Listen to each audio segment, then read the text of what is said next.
இப்போ என்ன வந்துட்டு யார் நிற்கக்கூடாது, அழுத்தம் அதெல்லாம் ஒன்றும் கிடையாது. நீங்கள் சோசியல் மீடியாலையும் ஊடகத்திலையும் எதுவும் பரபரப்பாக செய்தி வேணும்னு தினகரன்ட்ட என்னிட்ட யாரும் அழுத்தமும் கொடுக்க முடியாது, ஏன்னா யாரும் டிக்டேட் பண்ணவும் முடியாது. உங்களுக்கு தெரியும், நானும் அப்போ எடுத்த முடிவு தான் 21 இதே தான் சொல்லியிருந்தேன்.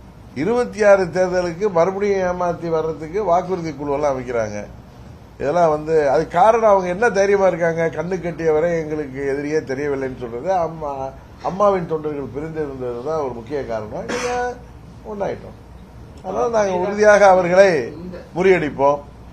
நல்ல ஒரு ஆட்சி, மோடி அவர்கள் சொன்னது போல சிஎம்சி, இந்த ஆட்சி மேல கரப்ஷன், மாஃபியா அண்ட் கிரைம், அதுல இந்த ஆட்சி தமிழ்நாட்டை குட்டிச்சவராயிருக்கு.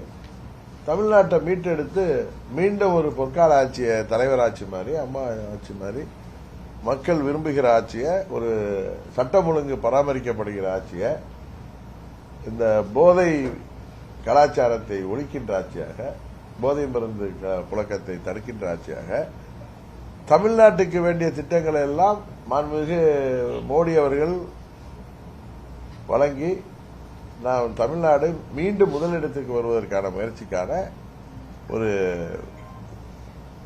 துணையாக இருக்க வேண்டும் என்பதற்காக நாங்கள் மீண்டும் எங்களுடைய அணியில் சென்றோம். எங்களுடைய நிர்வாகிகளுக்குள்ள ஒற்றுமையோ எல்லாமே இயற்கையாக ஏற்பட்டு விட்டது. ஏற்கனவே அவர்களும் எதிர்பார்ப்பில் இருந்தாங்க. அடுத்தது எங்களது வாக்கு வங்கியும் சிந்தாமல் சிதறாமல் எங்களுக்கு சேரும். அதுக்காக நாங்கள் தமிழ்நாடு முழுவதும் அம்மா மக்கள் முன்னேற்ற கழகத்தை அனைத்து நிலை நிர்வாகிகளும் தொண்டர்களும் உறுதியாக உழைப்பாங்க. தெரியலங்க, நீங்க அவங்கள்ட்ட தான் கேட்கணும். அமமுக தனி கட்சி இருந்தனாலதான் அந்த கூட்டணியில இணைய முடிஞ்சு, ஓபிஎஸ் வரக்கூடாதுன்னு எதுவும் அதிமுக சொல்றாங்க. இல்ல சார், அவங்களுக்குள்ள டிஸ்பியூட் இருக்குல்ல, டிஸ்பியூட், லீகல் டிஸ்பியூட்னா சும்மா நம்ம பேச்சுவார்த்தை சண்டை இல்ல.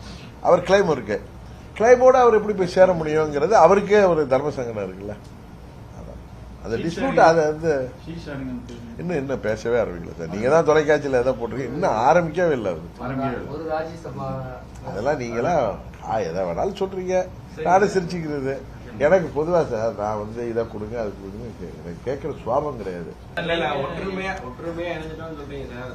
உங்களை பற்றி முன்னாடி விமர்சனம் செஞ்ச முன்னாள் அமைச்சர்கள் சகஜமா பேச ஆரம்பிச்சிட்டாங்களா, பேசிட்டாங்க? அதான் அன்னைக்கு நான் தொலைக்காட்சி பாட்டு சொல்றேன் சார். அண்ணன் தம்பி சண்டை தானே சார், நீங்களே இருப்பீங்க, உங்க பங்காளிக்கும் உங்களுக்கும் வெட்டு குத்து வரைக்கும் கூட போயிருக்கோம், போலீஸ் ஸ்டேஷன்ல கேஸ் போயிருக்கோம்.